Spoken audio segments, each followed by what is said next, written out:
धीरे से अपनी आंखें खोली, लेकिन उसे कुछ ठीक नहीं लग रहा था। उसने हिलने की कोशिश की तो उसे समझ आया कि उसके हाथ पैर मोटी जूट की रस्सी से बंधे हुए थे। उसके पूरे शरीर में इस कदर दर्द हो रहा था जैसे किसी ने उसे बुरी तरह से मारा हो। उसे काफी कमजोरी का भी एहसास हो रहा था। उसे कुछ समझ में नहीं आ रहा था, बस दर्द से उसका सर फटा जा रहा था। ना ही उसे पता चल रहा था कि उसके साथ हुआ क्या है, और ना ही रखा गया था उस चार दीवारी में रुद्र को घुटन सी हो रही। सोचा, जहां तक मुझे याद है मैं अपने कमरे में,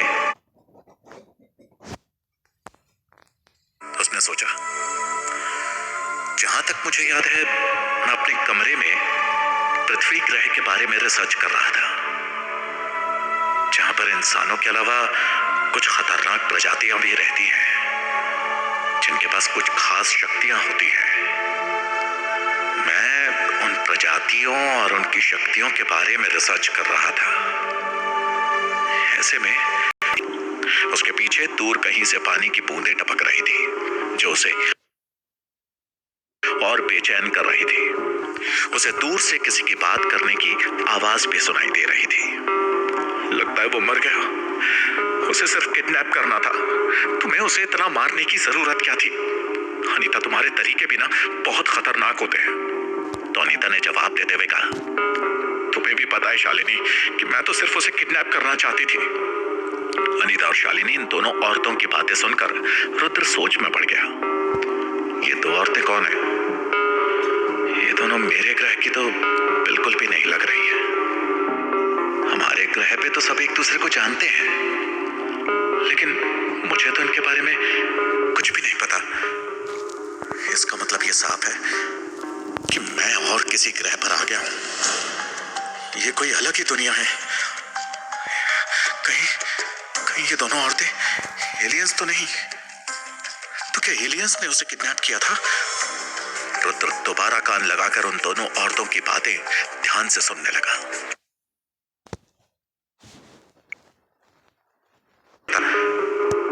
इसका मतलब ये साफ है कि मैं और किसी ग्रह पर आ गया हूं। ये कोई अलग ही दुनिया है। कहीं कहीं ये दोनों औरतें एलियंस तो नहीं? तो क्या एलियंस ने उसे किडनैप किया था? रुद्र दोबारा कान लगाकर उन दोनों औरतों की बातें ध्यान से सुनने लगा। मैंने जानबूझकर कुछ भी नहीं किया है शालिनी। मुझे थोड़ी पता था कि वो इतना कमजोर निकलेगा, और मैंने ज्यादा कुछ कहाँ किया था। अनीता हड़बड़ाकर बोली, बस बस रहने दो। अब ये सोचो मीनाक्षी को क्या कहेंगे? शालिनी ने पूछा। मीनाक्षी का नाम सुनकर अनीता डर के बोली, मीनाक्षी? नहीं नहीं, अब क्या करें हम? मीनाक्षी तो हमें मार ही डालेगी। हमें क्यों? देखो अनीता, मुझे तुम इन सब में ना घसीटो तो अच्छा होगा। गलती तुम्हारी है, तुमने उसे मारा है। शालिनी ने तर्क दिया। दोनों की बहस चलती रही। वहीं दूसरी तरफ दर्द के मारे रुद्र का सर घूम रहा था, लेकिन कुछ देर बाद उसे दर्द की थोड़ी आदत हो गई, और पूरी तरह होश में आते ही उसके सोचने समझने की शक्ति भी वापस आ गई। रुद्र ने अपने चारों ओर नजरें दौड़ाई। उसने देखा कि उसे जहां रखा गया था वो कमरा काफी घना अंधेरा था। सिर्फ एक ही जगह से टॉर्च की पीली रोशनी आ रही थी। रुद्र ने थोड़ा हिलने की और अपने हाथ पांव को रस्सी से छुड़ाने की कोशिश की। तभी उसे किसी के हील के ठक ठक की आवाज सुनाई दी। रुद्र का अपने हाथ पांव खोलने का संघर्ष भी टूट गया। अनीता घबराकर शालिनी से बोली, अब हम क्या करें? मीनाक्षी, हे भगवान, वो तो आ भी गई। तभी हल्की सी रोशनी के नीचे उन्हें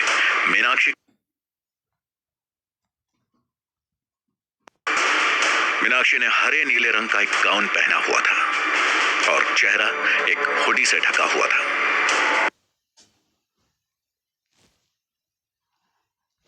रुद्र भले ही अंधेरे में उसे देख नहीं पा रहा था, लेकिन उसकी हील की आवाज से रुद्र समझ चुका था कि वो एक औरत है, और उसका नाम मीनाक्षी ही होगा, जिसके बारे में ये दो औरतें बात कर रही थी। रुद्र को लगा क्योंकि ये दोनों औरतें उसे मरा हुआ समझ रही थी।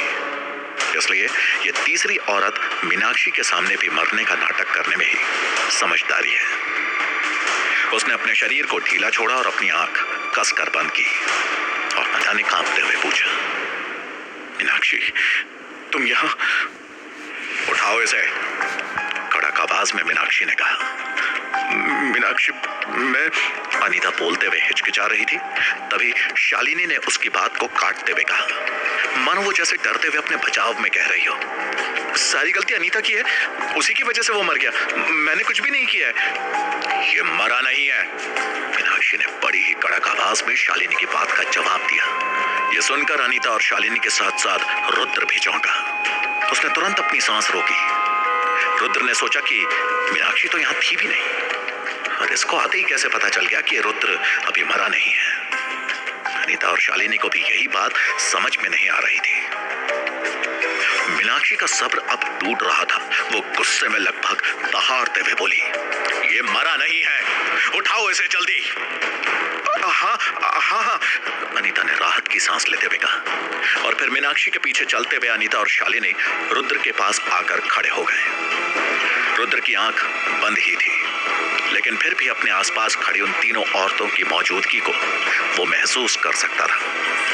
मीनाक्षी के एक इशारे पर अनीता ने उसके ऊपर ठंडा पानी डाला।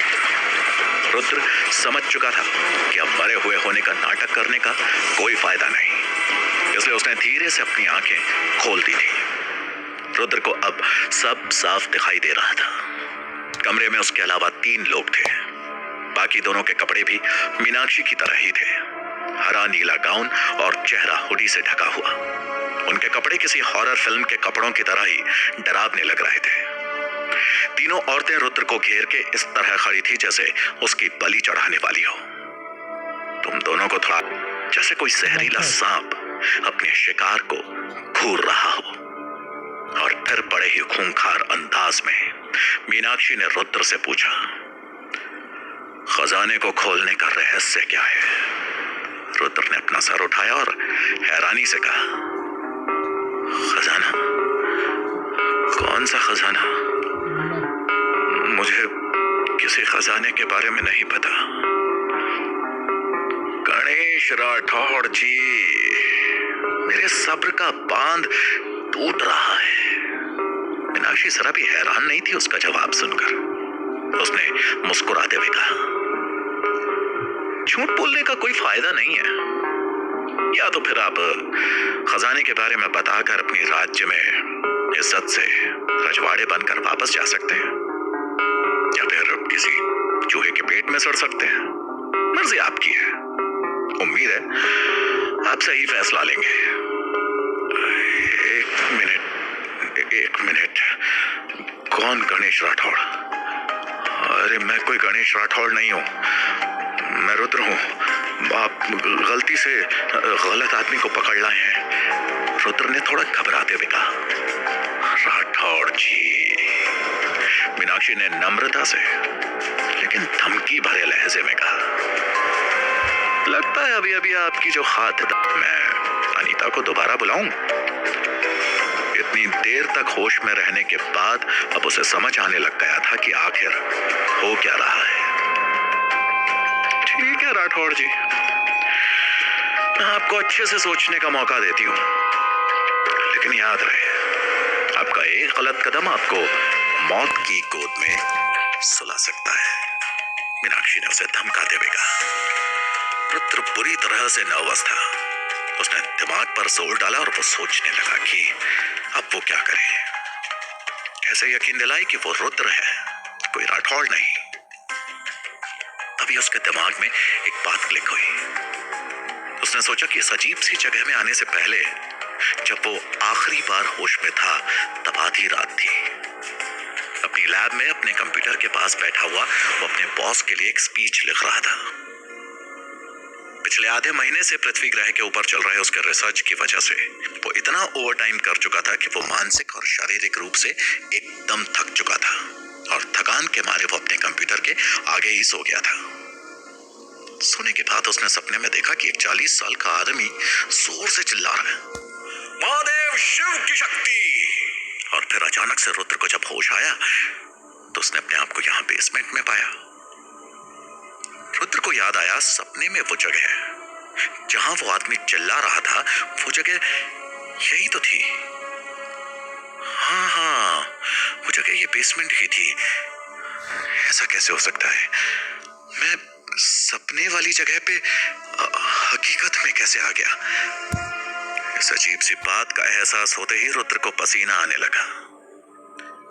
सपने की जगह में वो कैसे आ सकता है, और अगर उसका किडनैप हुआ भी है तो उसके बारे में उसे कैसे कुछ याद नहीं। इन लोगों ने उसे कब और कैसे किडनैप किया, ये उसे याद कैसे नहीं है? और तो और उसके शरीर में जो दर्द हो रहा था उससे पता चल रहा था कि उसे बुरी तरह से टॉर्चर किया गया है। अगर उसे इतना टॉर्चर किया गया है तो उसे वो सब कैसे याद नहीं है? तभी रुद्र की नजर उसके अपने हाथ पर पड़ी तो वो देखकर वो हैरान था कि उसके दोनों हाथ मानो 18-19 साल के किसी लड़के के। उसने अपने पैर और शरीर के बाकी के हिस्सों को देखा तो वो और हैरान हो गया। अपने शरीर में एक अजीब तरह का बदलाव दिखाई दिया उसे। उसने वो शरीर खुद से लगभग उम्र में 7-8 साल छोटा पाया। इतना ही नहीं, उसका कद काठी, उसकी उंगलियां, उसकी मांसपेशियां, सब कुछ नया और अलग सा लग रहा था। पैनिक करते हुए उसने सोचा, ये क्या? ये तो मेरा शरीर ही नहीं है, ऐसे कैसे हो सकता है? उसने सोचा, कहीं ये सपने के अंदर कोई सपना तो नहीं? लेकिन अगले ही पल उसने अपना ये ख्याल नकार दिया। नहीं, ये जो दर्द के मारे मैं मरा जा रहा हूं, ये तो असली है, ये सपना नहीं हो सकता। तभी अचानक से उसकी आंखें चमकी। रुद्र ने अनगिनत साइफाई नॉवल पढ़े थे जिसमें उसने एक ग्रह से दूसरे ग्रह पर होने वाले टेलीपोर्टेशन के बारे में भी पढ़ा था। उसे पता था कि टेलीपोर्टेशन यानी एक ही टाइम जोन में रहकर दूसरे ग्रह पर ट्रैवल कर जाना, यानी कि वो जिस समय में अपने ग्रह पे था उसी समय में सिर्फ कुछ ही सेकंड्स के अंदर किसी दूसरे डायमेंशन में और किसी दूसरे ग्रह पे वो आ गया है। और उसने जितने रिसर्च किए थे उससे एक बात उसको पता थी कि उसके ग्रह के अलावा सिर्फ एक पृथ्वी ग्रह ही ऐसा था जहां इंसान रहते थे। तो क्या वो अपना ग्रह छोड़कर पृथ्वी ग्रह पर आ गया था? रुद्र को डाउट हुआ, कहीं उस सपने वाले आदमी ने ही तो उसे टेलीपोर्ट नहीं किया है, क्योंकि वो आदमी जिस जगह था रुद्र अब ठीक उसी जगह पर है, और जिसे वो सपना समझ रहा था वो शायद एक रियलिटी थी, टेलीपोर्टेशन की रियलिटी। जैसे ही रुद्र को इस बात का एहसास हुआ, मानो जैसे उस वक्त उसकी धड़कन एक सेकंड के लिए रुक गई। उसे समझ आ गया कि वो टेलीपोर्ट होकर पृथ्वी नाम के ग्रह पर आ गया है, इसलिए लोग उसे राठौड़ समझ रहे हैं, क्योंकि वो राठौड़ के शरीर में है और राठौड़ जैसा दिख रहा है। उनको ये नहीं पता कि ये राठौड़ ना होकर एक एलियन है, एक एलियन। और ये राठौड़ किसी रजवाड़े खानदान से है जिसके खजाने की तलाश में ये सन की औरतें उसे किडनैप करके लाई हैं। इसके साथ ही वो ये भी समझ गया कि जिस खजाने के बारे में उससे पूछा जा रहा है, जिसके बारे में उसे कोई आइडिया नहीं है, अगर उसने उसके बारे में कुछ नहीं बताया तो उसकी मौत पक्की। रुद्र ने गहरी सांस ली और सोचा कि आमतौर पर लोग हमेशा अपनी खुशी से टेलीपोर्ट होते थे, क्योंकि ये एक एडवेंचर जर्नी होती है। वो शायद अब तक का सबसे बदनसीब टेलीपोर्टर होगा। रुद्र के केस में तो ये किसी एक्सीडेंट से कम था ही नहीं, क्योंकि वो एक ऐसे इंसान के शरीर में टेलीपोर्ट हुआ था, वो भी किसी दूसरे ग्रह के इंसान के शरीर में, जिसकी जान को खतरा था। रुद्र ये सब सोच ही रहा था कि मीनाक्षी ने उसका ध्यान अपनी तरफ खींचते हुए कहा, आपका समय समाप्त होता है राठौड़ जी। एक आसान सा फैसला लेने में इतना क्या सोच रहे हो? जो खजाना मैं लेना चाहती हूं उससे 1000 गुना खजाना राठौड़ खानदान के पास और है। आप उसके लिए अपनी कीमती जान क्यों गंवा रहे हैं? मीनाक्षी ने उसे समझाया। रुद्र ने अपना सर उठाया और हुडी के अंदर मीनाक्षी का चेहरा देखने की कोशिश की, लेकिन उसे अंधेरे के कारण अभी भी मीनाक्षी का चेहरा नजर नहीं आ रहा था। फ्रस्ट्रेट होकर उसने मीनाक्षी से कहा, देखो मुझे सच में कुछ नहीं पता है उस खजाने के बारे में। अब मैं तुमको कैसे समझाऊं कि तुम सही में एक गलत इंसान से खजाने के बारे में पूछ रही हो। मुझे लग रहा है कि शायद अनीता ने तुम्हें ठीक से टॉर्चर नहीं किया। वापस बुलाऊं उसको? मीनाक्षी की आवाज ठंडी थी। जैसे ही मीनाक्षी अनीता को बुलाने के लिए पीछे मुड़ी और कॉरिडोर की ओर चलने लगी, रुद्र ने सोचा, ये पागल औरत कहीं उस खजाने के चक्कर में मुझे मार न दे। वो थोड़ी देर सोचता रहा और तभी उसे एक आइडिया आया और उसने मीनाक्षी को पुकारते हुए कहा, मुझे खजाने के बारे में पता है, लेकिन मैं तुम्हें अभी कुछ नहीं बता सकता। रुद्र के पास कोई चारा ही नहीं था। भले ही ये चाल रिस्की थी, लेकिन उसे अपनी जान बचाने के लिए ये चाल इस टाइम पर खेलनी ही पड़ी। ये सच में टेलीपोर्टेशन था या नहीं था, किडनैपिंग थी या कुछ और, ये समझने के लिए अभी रुद्र के पास समय नहीं था। अभी तो बस उसे खुद को इन खतरनाक औरतों से पीछा छुड़ाना था। इसलिए उसे जो सही लगा उसने वो किया। मीनाक्षी ने अपने कदम रोके और बिना मुड़े ही वो रुद्र से ठंडी आवाज में बोली, क्यों? रुद्र ने सोच कर तर्क दिया, क्योंकि अगर मैंने तुम्हें खजाने के बारे में कहा और फिर भी तुमने मुझे जाने नहीं दिया, तो मैं तुम्हें खजाने को खोलने का तरीका बता सकता हूं, लेकिन तुम्हें मेरी जिंदगी की गारंटी देनी होगी। तभी मीनाक्षी की जोर जोर से हंसने की आवाज आई।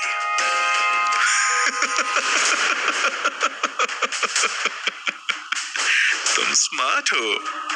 मीनाक्षी पीछे मुड़ी और हंसते हुए उसने रुद्र की ओर देखा और आगे कहा, सच कहूं तो मेरा इरादा कभी तुम्हें जिंदा छोड़ने का था ही नहीं।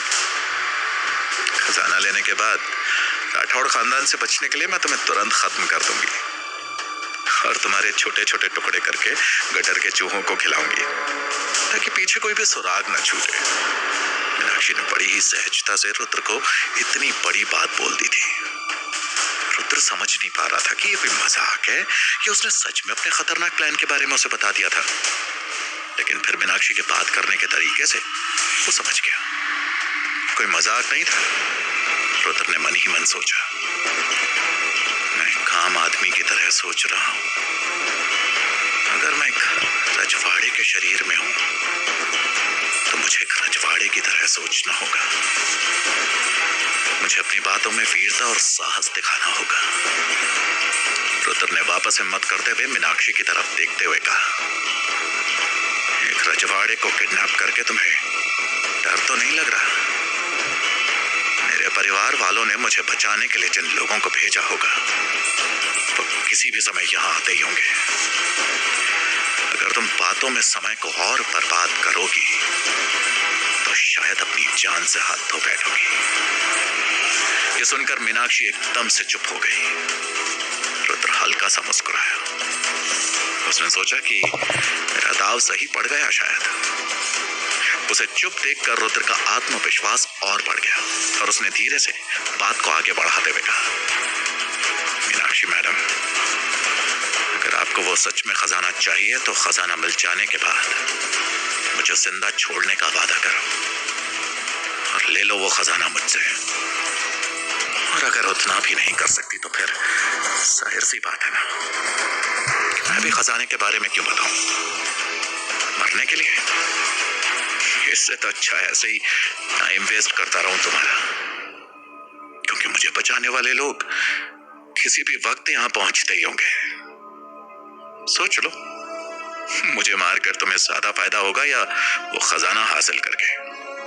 रुद्र ने पूरे कॉन्फिडेंस से एक ही सांस में ये सब कुछ कह दिया था।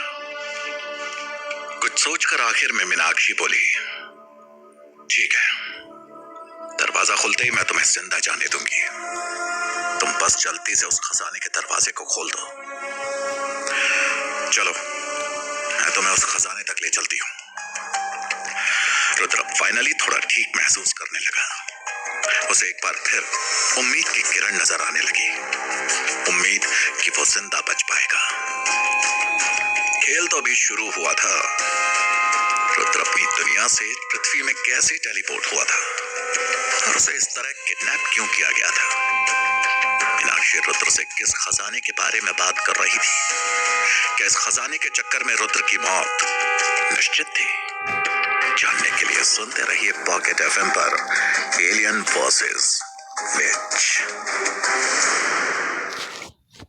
गाइस, न्यू एपिसोड देखने के लिए हमारे चैनल को सब्सक्राइब और लाइक का बटन जरूर दबाएं। धन्यवाद।